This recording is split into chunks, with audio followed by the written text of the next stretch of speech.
Voilà. Alors, c'est grâce d'apporter la parole de Dieu.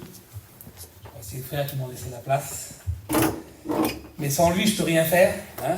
Je peux rien apporter, bien que je me suis mis à part pour pouvoir vous apporter ce message-là. Je voudrais que vous, le Père qui se lève et qui prie pour moi. Hein. Pour la gloire, Seigneur, que ton nom soit béni, Seigneur. On rend grâce, Seigneur. Merci pour le chant des cantiques, c'est des témoignages. Ta parole, Seigneur. Qu'est-ce qui prie, Seigneur, c'est ta parole, Seigneur. Bénis la considérer et la mettre en pratique. Ta parole, Jésus, s'agit dans les cœurs ce soir, Seigneur. Ta parole exhorte les cœurs ce soir, Seigneur. Tu connais les besoins de la jeunesse, Seigneur. Tu connais toutes choses, Sauveur. Bénis, Jésus-Christ, que ton nom soit béni, Sauveur. Amen. Gloire à Dieu. Amen. Amen. Gloire à Dieu. Alors les jeunes, j'ai eu à cœur de vous apporter ce petit message-là. Et puis, vous avez vu la petite image que j'avais mise sur le groupe. Cette petite image a dit « Jésus, un moyen ou le but ?»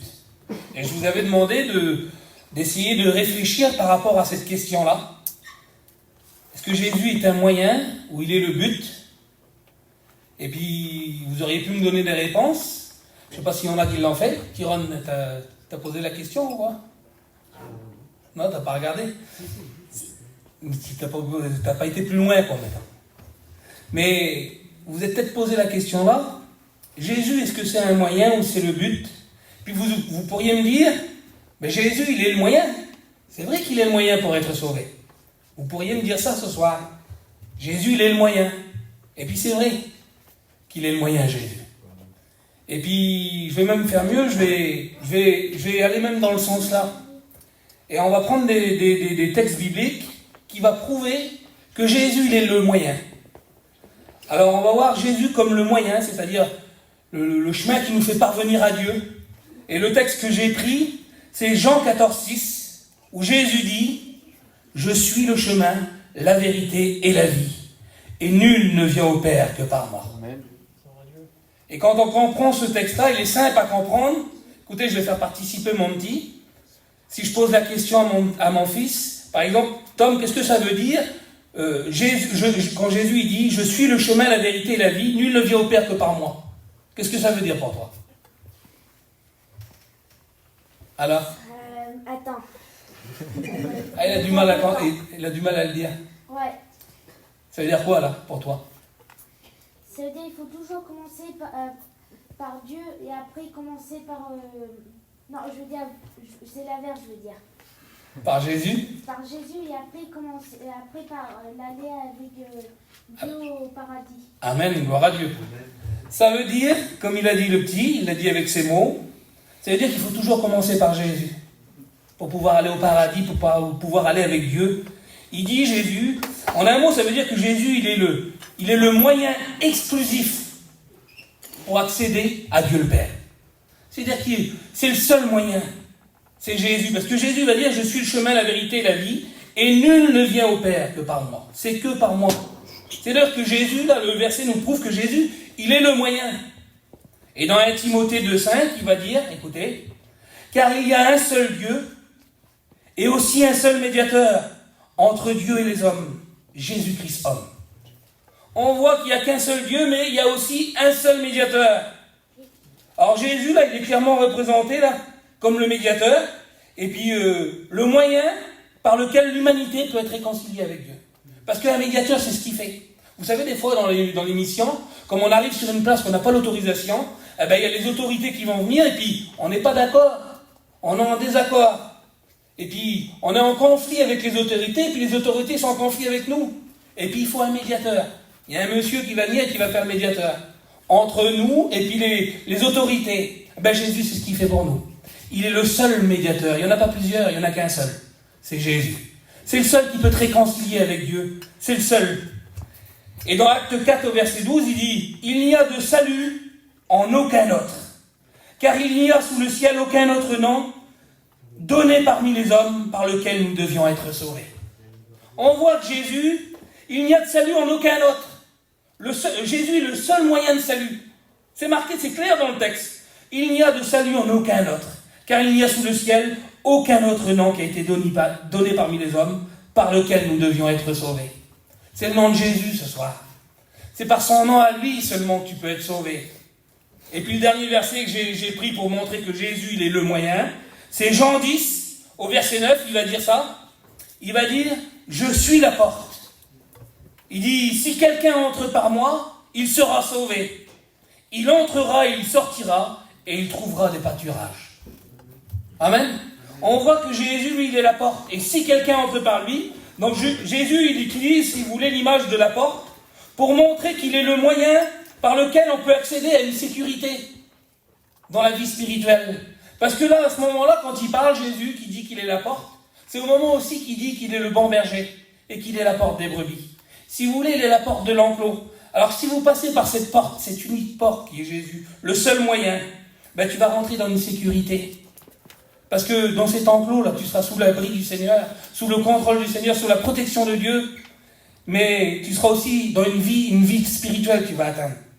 Parce qu'il faut que tu rentres par cette porte. Il est le seul moyen de toute façon. Alors il dit, tu rentreras et tu sortiras. Pourquoi là? Tu peux rentrer et sortir. Pourquoi rentrer et sortir? Parce que Jésus, ce qu'il veut pour toi, et ce qu'il a fait pour nous les chrétiens, il nous a fait entrer par cette porte. Il nous a fait entrer dans cette sécurité spirituelle. Mais il nous a fait sortir aussi d'une insécurité dans le monde qu'on avait. Il y avait une insécurité dans le monde quand on n'avait pas de sécurité, on n'avait pas d'espérance dans le monde. Mais Jésus nous a fait sortir de cette sécurité-là. Il dit, tu entreras et tu sortiras, parce que Dieu, c'est ce qu'il veut faire. À la fin, quand Jésus viendra reprendre son Église, il nous fera sortir de ce monde. Et c'est ce que Dieu veut faire. Alors, Jésus, on a vu à travers ces versets que Jésus, il est le moyen. Alors pourquoi j'ai posé cette question, Jésus est un moyen ou le but? Parce que je vous ai posé une petite question piège en réalité. Parce que là, je vous ai prouvé que Jésus était le moyen, mais dans la question, c'est pas marqué le moyen, c'est marqué un moyen. Et ça change tout. Juste le petit mot qui change juste avant, ça change tout. Est-ce que Jésus est un moyen ou il est le moyen? S'il est un moyen dans ta vie, Jésus, ça veut dire qu'il y a d'autres moyens. Et il n'y a pas d'autres moyens. Jésus, il est le seul moyen.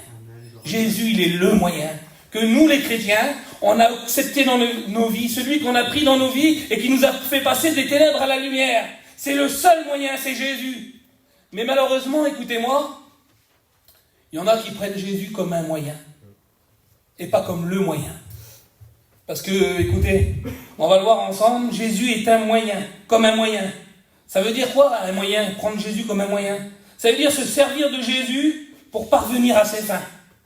En un mot, se servir de ta vie chrétienne pour parvenir à tes fins. Te mettre chrétien pour parvenir à tes fins. C'est ce que ça veut dire en un mot. Parce que le psaume 37, verset 4, il va dire ça, écoutez les jeunes. Fais de l'éternel tes délices, et il te donnera ce que ton cœur désire. Alors, est-ce que vous faites de l'éternel votre délice ce soir, les jeunes? Les chrétiens, je parle aux chrétiens ce soir. Et bien sûr à ceux qui ne sont pas chrétiens non plus, parce qu'il est le moyen pour toi. Est-ce que vous faites de l'éternel votre délice pour qu'il te donne ce que ton cœur désire? Mais maintenant, j'aimerais vous poser aussi une question. Qu'est-ce que ton cœur désire? Qu'est-ce que c'est dans ton cœur? Qu'est-ce que tu désires dans ton cœur? Est-ce que c'est... Parce qu'il y en a, ils se mettent chrétiens pour chanter. Parce qu'ils veulent chanter, ils chanteront bien. Ils ont une belle voix. Alors ils se mettent chrétiens parce qu'ils... Et puis ils s'engagent pas plus loin, ils vont pas jusqu'au baptême. Parce qu'ils savent que juste en étant chrétiens, ils peuvent chanter quand même. Alors ils viennent, ils disent qu'ils sont chrétiens. Mais Jésus n'est qu'un moyen, il n'est pas le moyen qui l'a fait passer de la mort à la vie. Il est simplement un moyen pour pouvoir chanter à la réunion. Il y en a d'autres, c'est pour... Il y en a d'autres, c'est pour jouer. Il y en a qui c'est pour jouer de la guitare. Je ne te dis pas, Kiron. Mais c'est global, quoi. Hein. Bon, de toute façon, vous connaissez vos cœurs. Hein, je ne juge personne, hein, mais c'est pour tout le monde. Je veux mettre tout le monde dans le même bain. Il y en a d'autres, c'est pour jouer. Il y en a même que Jésus, c'est un moyen pour eux. La vie chrétienne, c'est un moyen pour eux pour fréquenter. Parmi la jeunesse, ça se voit beaucoup, vous le savez en plus. Il y a des jeunes que... Ben là, il y a un jeune, là, la petite chrétienne, elle lui plaît. Et il sait que la petite chrétienne, elle ne sortira pas avec un inconverti. Alors il va se mettre chrétien pour pouvoir fréquenter avec la petite fille. Ou la petite fille, elle n'est pas chrétienne, et puis un chrétien lui plaît, et puis elle sait que le chrétien ne va pas sortir avec une inconvertie. Alors elle va dire qu'elle est chrétienne. Et puis tout ça en faisant de Jésus un moyen pour parvenir à ses fins. Vous n'en connaissez les jeunes, hein, il n'y a rien de caché. On le sait tous, on l'a tous vu. Hein, il n'y a rien qui est secret. Et il y en a d'autres, C'est juste pour faire comme tout le monde, parce que votre compagnie, vos copains, tout le monde qui est autour de vous, ils sont chrétiens. Alors tu fais de Jésus un moyen pour être chrétien, pour être dans la compagnie avec les chrétiens. Parce que tu aimes bien cette compagnie-là, et puis en étant chrétien, ben, tu seras plus souvent avec eux. Tu seras plus souvent avec eux dans un groupe. Tu fais de Jésus un moyen, alors qu'il est le moyen. Il est le moyen pour te sauver. Mais si tu fais de Jésus d'un moyen, il n'y a pas de salut comme ça. Où qu'il est le salut, où quelle est la vie changée, où Jésus il a changé ton cœur, où tu as accepté son sacrifice. Parce qu'en réalité, dans ton esprit, tu as été vers Dieu, pas en acceptant son sacrifice, mais en voulant ce que ton cœur désire. Et si c'est comme ça, excuse-moi, il n'y a pas de salut comme ça. Parce qu'il faut accepter le sacrifice de Jésus. Et il faut avoir un cœur repentant pour être sauvé. Alors si tu viens à Jésus en faisant un moyen, tu ne peux pas être sauvé, excuse-moi. À moins que ça change entre-temps. Alors dans Jean 6, 26, il va dire ça. Écoutez, c'est Jésus encore qui parle. J'aime bien quand c'est Jésus. Il n'y a pas d'erreur. Quand c'est Jésus qui parle, c'est quelque chose de solide, c'est quelque chose de sûr. Jésus leur répondit, en vérité, je vous le dis, vous me cherchez, non parce que vous avez vu des miracles, mais parce que vous avez mangé des pains et que vous avez été rassasiés. C'est juste après le passage de la multiplication des pains. Et puis il y a plein de monde qui suivent Jésus, et puis Jésus va leur répondre, il dit, vous me suivez, pas parce que vous avez vu des miracles, pas parce que vous avez vu des bénédictions devant vous, pas parce que je suis le Fils de Dieu que vous me suivez. Vous me suivez parce que vous avez mangé du pain et vous avez été rassasiés dans votre corps, en un mot. Pourquoi vous suivez Jésus ce soir? Les vrais chrétiens qui sont enracinés en Dieu, vous suivez Jésus pour ce qu'il est. Amen. C'est vrai ou c'est pas vrai? Mais pour ceux, parce qu'il y en a malheureusement, pour ceux qui suivent Jésus comme un moyen de parvenir à leur fin, tu suis Jésus pour nourrir ton corps. Ton corps spirituel, ta vie charnelle sur cette terre, de tous les jours. Ils suivaient Jésus parce qu'ils avaient été rassasiés dans leur corps. C'est pas pour ça qu'il faut le suivre. On ne se met pas chrétien pour dire d'être chrétien. Il faut rencontrer Christ. Il faut que ta vie change. Il faut qu'il y ait une nouvelle naissance dans ta vie. Si tu n'as pas la nouvelle naissance dans ta vie, il n'y a pas de salut, il n'y a rien. Ah bah tu vivras ta petite vie, tu auras fait comme tu veux, comme ton cœur a désiré. Mais à la fin de l'histoire, excuse-moi de te le dire, mais c'est la mort. Parce qu'il faut la repentance dans ton cœur. Que tu dis que tu es chrétien, ça ne fait pas de toi un sauvé. Les gens, écoutez, je vais dire ce que Jésus va dire à la fin. Il va dire ça, le verset continue. Vous avez été rassasiés. Et Jésus il dit, travaillez, non pour la nourriture qui périt. C'est-à-dire, il ne faut pas que tu travailles, il ne faut pas que tu es un chrétien, tu sois dans l'œuvre de Dieu pour tes biens à toi, pour ce qui te satisfait à toi, pour parvenir à tes fins, non. Il ne dit pas pour ce qui périt, mais pour la nourriture qui subsiste pour la vie éternelle. C'est pour ça qu'il faut que tu travailles pour Dieu. C'est pour ça qu'il faut que tu sois un chrétien. Et que le Fils de l'homme vous donnera, parce que c'est Jésus qui vous le donne ça. Car c'est lui que le Père, que Dieu lui-même a marqué de son sceau.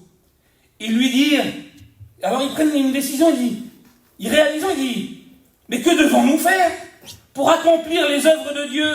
Et puis Jésus va leur Jésus va leur répondre ça, écoutez. L'œuvre de Dieu, c'est que vous croyez en celui qui l'a envoyé. Ce soir, il faut que tu crois en Jésus. Pas seulement à ta petite vision à toi, à ce que tu as prévu, parce que tu as envie de chanter, parce que tu as envie de jouer, parce que tu as envie de fréquenter, parce que tu as envie d'être avec les copains, les copines qui est là, eh ben je vais me mettre chrétien et puis ce sera bien, j'aurai une petite vie tranquille, une petite vie joyeuse. Mais la vie sur cette terre, c'est rien du tout. Une fois que tes yeux se seront éteints, ce sera l'éternité dans la mort.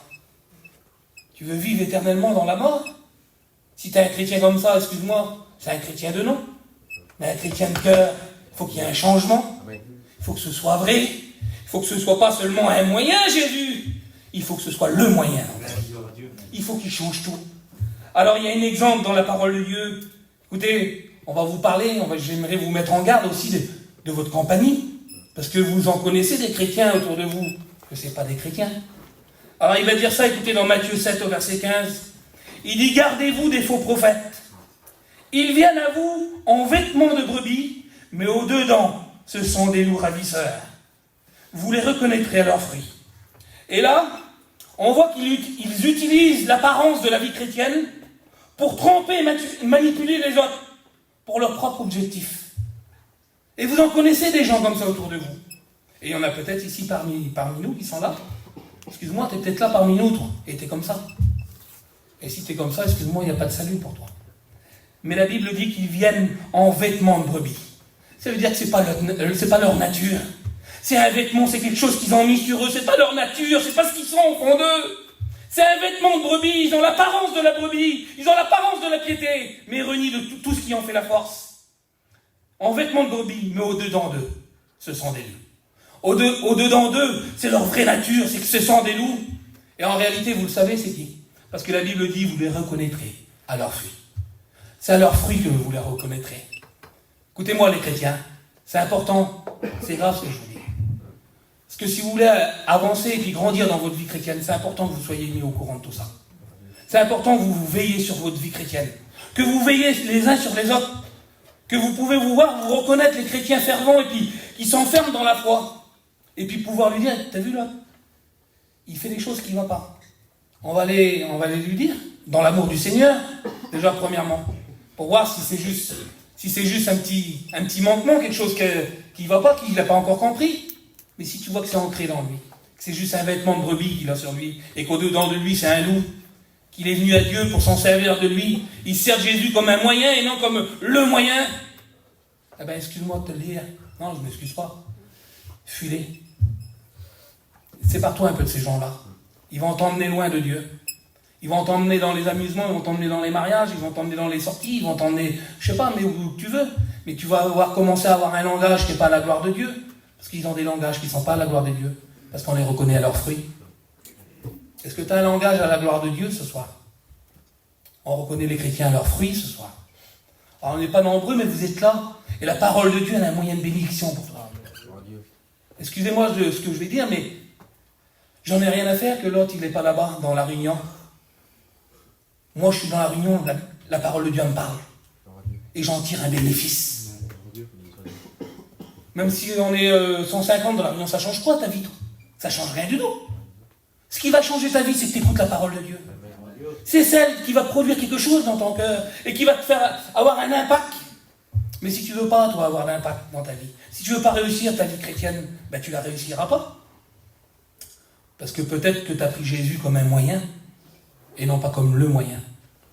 Alors, 1 Timothée 6 au verset 5, il dit « Les disputes des hommes corrompus d'entendement et privés de la vérité, qui regardent la piété, c'est-à-dire la vie chrétienne, comme une source de gain. » Il y a des gens que, voilà, Paul, il voit ceux qui utilisent la religion comme leur vie chrétienne comme un moyen d'enrichissement dans leur vie personnelle, comme un moyen de s'attirer ce qu'ils voulaient, quoi, en réalité. Pas forcément d'argent, mais forcément par rapport à ce que leur cœur désirait, par rapport à ce qu'ils voulaient faire ceci, ils voulaient faire cela dans l'église, ils voulaient chanter, ils voulaient témoigner, ils voulaient, peu importe, pour dire d'être vus, comme le verset va le dire là, c'est le dernier verset qui parle de un moyen, que l'on fait de Jésus, c'est Matthieu 23 au verset 5, il va dire ça, les questions des pharisiens.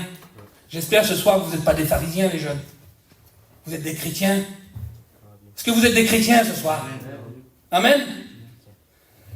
Alors Matthieu au chapitre 23 au verset 5, je sais que c'est un petit peu long, mais c'est important pour vos vies. C'est important pour ta vie ce soir.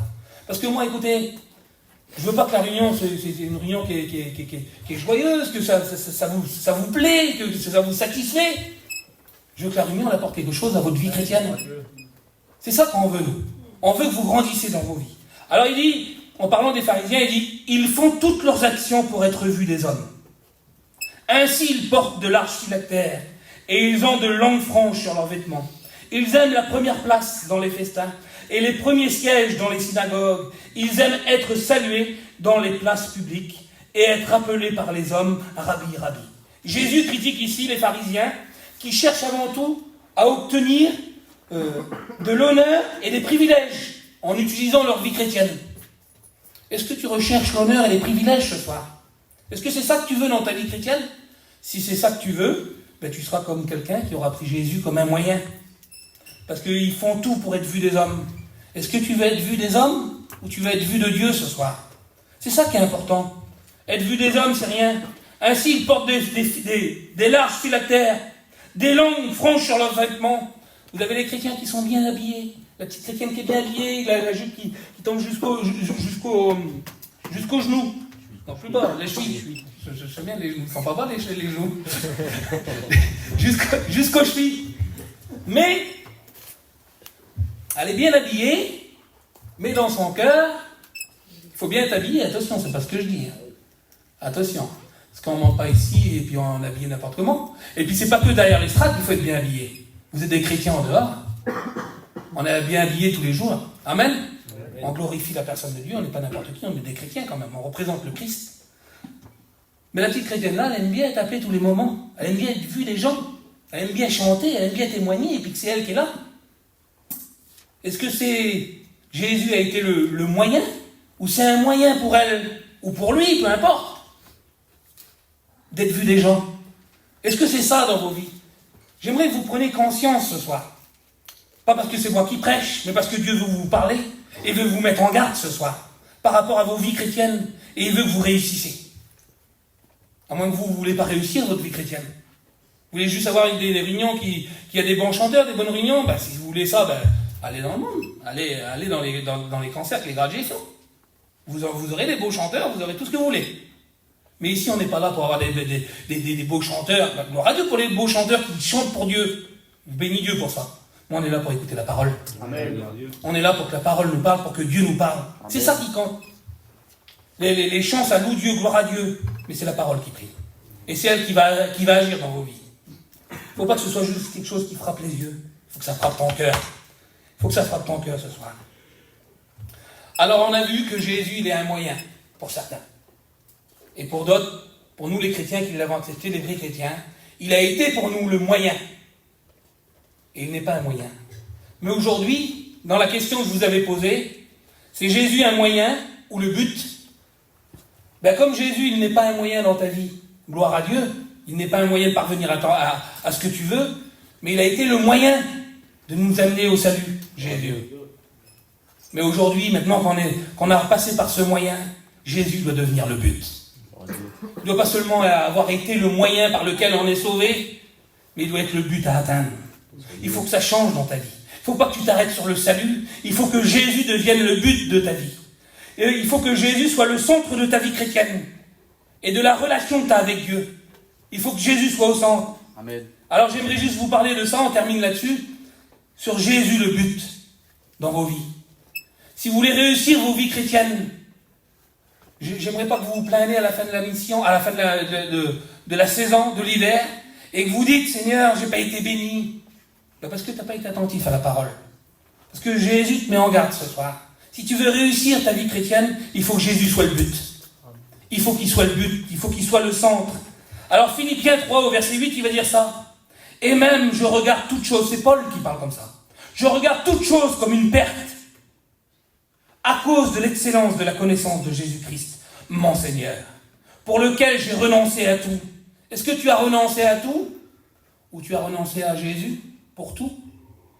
C'est peut-être le contraire pour toi. Tu as peut-être Jésus comme un moyen dans ta vie pour tout avoir dans le monde, et puis comme ça tu n'iras pas bien loin. Mais lui, l'apôtre Paul, il a renoncé à tout. Et je les regarde comme de la boue afin de gagner Christ et d'être trouvé en lui. Ce soir, les chrétiens, je vous parle des chrétiens, si vous voulez réussir, il faut gagner Christ. Et il faut que vous soyez trouvés en lui. Il ne faut pas que vous faites paraître Christ, vous faites que parler de Jésus. Non, il faut que les gens, comme ils vous voient à vous, il faut qu'ils disent que vous êtes en Christ. Il faut que vous êtes en Christ. Il faut que ce soit le but. Parce que l'apôtre Paul, là, il montre que le but ultime de la vie chrétienne, c'est de connaître Christ et de vivre en union avec lui. C'est ça le but de la vie chrétienne. C'est de connaître Christ, mais pas seulement de le connaître, c'est de vivre en union avec lui. Si tu veux réussir ta vie chrétienne. Galates 2:20, il dit, ce n'est plus moi qui vis, mais c'est Christ qui vit en moi. Ce n'est plus la même vie, c'est pas la vie d'avant, c'est pas la vie du monde qui vit, c'est Christ qui vit en moi. Mais il dit quelque chose. Il dit, si je vis maintenant dans la chair, parce qu'on est dans ce monde, et on vit dans la chair, on est dans ce monde, on vit dans cette chair-là. Il dit, je vis dans la foi au Fils de Dieu. Tu vis dans la chair, mais il faut que tu vis dans la foi au Fils de Dieu ce soir. Parce que tu es un chrétien, tu es un sauvé, qui m'a aimé et qui s'est livré lui-même pour moi. Parce que Jésus a été le moyen. Alors Jésus, il faut qu'il devienne le but. Est-ce que vous êtes d'accord, les chrétiens? Amen. Est-ce que vous voulez que Jésus soit pas seulement le moyen par lequel vous avez été sauvés, mais qu'il devienne le but à atteindre? Il nous sauve, mais il faut qu'il soit le but. Il faut qu'on ait cette intimité avec Dieu pour que ta vie chrétienne elle soit comblée. Écoutez, il va dire ça dans Éphésiens 4 au verset 13. Il dit « Jusqu'à ce que nous soyons tous parvenus à l'unité de la foi et de la connaissance du Fils de Dieu, à l'état d'homme fait, à la mesure de la stature parfaite de Christ. » Là, l'apôtre Paul est en train de dire que le but final de la vie chrétienne, c'est de parvenir à une pleine maturité spirituelle en Christ. Et j'aimerais vous le dire, je n'ai pas que des mauvaises choses à vous dire ce soir. J'aimerais vous dire que parmi nous, enfin, parmi les chrétiens, parmi les jeunes, il y en a qui sont parvenus à une maturité spirituelle. Et je bénis Dieu parce qu'il y a des jeunes vaillants. Il y a des jeunes qui sont ancrés en Dieu. Il y en a même des jeunes qui sont plus matures que certains qui sont dans la grande église. Parce que c'est normal. Toi, tu as grandi d'une certaine façon, et puis il y en a qui sont plus vieux que toi, mais qui n'ont pas la même grandeur spirituelle que toi. Malgré que tu es jeune. Imaginez-vous que vous avez une valeur comme ça quand même. Vous avez une valeur spirituelle, vous avez une maturité spirituelle. Mais vous n'êtes pas tous comme ça. Il y en a qui manquent de maturité spirituelle ce soir. Et c'est ce qu'on voudrait, le but de la vie chrétienne, le but avec Jésus, c'est la finalité d'une vie chrétienne, c'est de parvenir à cette maturité-là avec Jésus. Et ce soir, il faut que ce soit le but dans ta vie. Jean 17, et puis je vais finir, il me reste un verset à dire, et on va finir, puis on va prier le Seigneur. Jean 17 au verset 3, il dit « Or, la vie éternelle, c'est qu'ils te connaissent, toi, le seul vrai Dieu, et celui que tu as envoyé, Jésus-Christ. » Amen. La vie éternelle, c'est le but de la foi chrétienne. Mais c'est la connaissance intime de Dieu et de Jésus qui te donne la vie éternelle. Il dit que la vie éternelle, c'est qu'ils te connaissent, toi, le seul vrai Dieu, et Jésus-Christ, ton Fils. Alors il faut que Jésus soit le but ce soir, les chrétiens. Il faut que ce soit le but dans ta vie. Il ne faut pas que ce soit un moyen dans ta vie de parvenir à tes fins, de faire ce que tu veux dans le monde, de vouloir chanter, de vouloir fréquenter, de vouloir essayer de faire comme tout le monde, d'avoir ta compagnie chrétienne, non. Il faut que ce soit le but de Jésus ce soir. Alors je vais finir juste avec ce verset-là. On a vu qu'il était le but, le moyen, Jésus, par lequel on a été sauvés les chrétiens. On est passé de la mort à la vie. Et pour certains, c'est un moyen. Malheureusement, ceux-là, ils n'ont pas la vie, si Jésus est seulement un moyen. Mais ça peut changer ce soir. Tu peux décider peut-être ce soir que Jésus devienne le moyen, et ensuite le but. Amen. Alors je vais finir avec ce verset-là qui résume que Jésus, il est le moyen et le but. C'est dans Colossiens 1,16, et il va dire ça. Car en lui, c'est-à-dire en Christ, ont été créées toutes choses qui sont dans les cieux et sur la terre, les visibles et les invisibles. Tout a été créé par lui et pour lui. Il est avant toute chose et toute chose subsiste en lui. Ce passage nous montre que tout, y compris la vie des chrétiens, est orienté par lui et vers Jésus-Christ. On voit que tout a été créé par lui. Ça veut dire qu'il est le moyen. C'est le moyen par lequel tout a été créé, que ta vie chrétienne a été créée, ta nouvelle naissance a été créée. C'est par lui, mais c'est pour lui. Ça veut dire qu'il faut qu'il devienne le but ce soir. Alors je termine là, écoutez, je sais que j'ai été un petit peu lent, mais c'est important. C'est pour votre vie chrétienne. C'est important, écoutez, si vous connaissez des jeunes, écoutez, qui ne sont pas ancrés en Dieu, que ce sont des lourds ravisseurs, parce qu'il y en a, que vous savez qu'ils ne sont pas chrétiens réellement dans leur cœur, et qui se mettent parmi vous, et puis qui essayent de mettre le trou. Mais essayez de vous séparer d'eux. Essayez d'être auprès de ceux qui ont une maturité spirituelle. Et il faut que Jésus soit le but. Il a été le moyen pour nous. Ce soir, il faut qu'il soit le but. Et pour toi qui n'appartiens pas à Dieu, il peut être le moyen ce soir. Et il peut devenir le but. Alors j'aimerais qu'on prie le Seigneur. Et puis Tyrone, il va venir, après il va nous rechanter le cantique. Parce que comment on viendra devant Dieu, avec quoi qu'on viendra devant lui? Est-ce que ce sera en disant, Jésus, il a été le moyen pour moi, Seigneur, devant Dieu le Père. Jésus, il a été mon but. Ou est-ce que tu vas arriver devant Dieu et tu vas dire, je me suis servi de Jésus comme un moyen. Dieu va dire, si ça a été qu'un moyen pour toi, et pas le moyen, arrière de moi, je ne t'ai jamais connu.